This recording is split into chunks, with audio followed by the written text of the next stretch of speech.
তুরস্কের ইস্তাম্বুলের বৈঠকে যুদ্ধবন্দী বিনিময়ে ঐক্যমতে পৌঁছালেও যুদ্ধবিরতি নিয়ে একমত হতে পারেনি রাশিয়া ও ইউক্রেন। এই পরিস্থিতিতে দুপক্ষের মধ্যে মধ্যস্থতার ভার নিজের কাঁধে তুলে নিলেন মার্কিন প্রেসিডেন্ট ডোনাল্ড ট্রাম্প।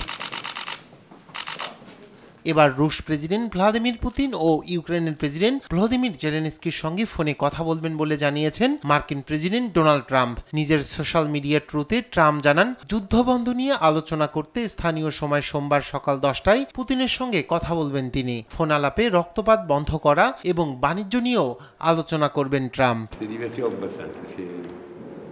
আর রাশিয়া ও ইউক্রেনের মধ্যে আলোচনা অনির্দিষ্টকালের জন্য দীর্ঘায়িত হোক যুক্তরাষ্ট্র চায় না বলে জানিয়েছেন পররাষ্ট্রমন্ত্রী মার্কো রুবিও। ওয়াশিংটন সুনির্দিষ্ট ফলাফল আশা করে বলেও মন্তব্য করেন তিনি। এছাড়া ইউক্রেন সংকট মোকাবেলায় ভ্যাটিকানের ভূমিকার প্রশংসা করেছেন রুবিও।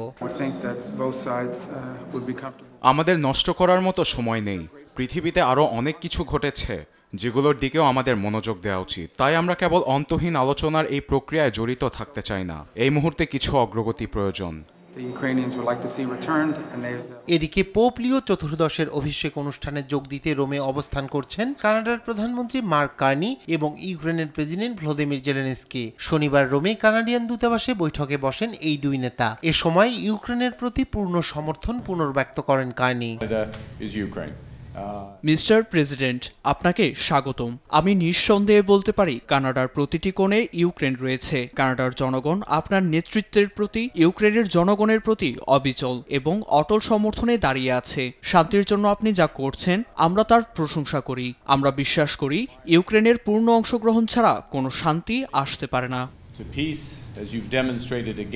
এছাড়াও শনিবার রোমে আলাদা এক বৈঠক করেন জার্মান চ্যান্সেলর ফ্রেডরিক মের্জ এবং ইতালির প্রধানমন্ত্রী জর্জিয়া মেলোনি। উভয় নেতাই রাশিয়ার উপর চাপ বাড়াতে ইউরোপীয় ইউনিয়নকে জোরালো ভূমিকা নিতে আহ্বান জানান।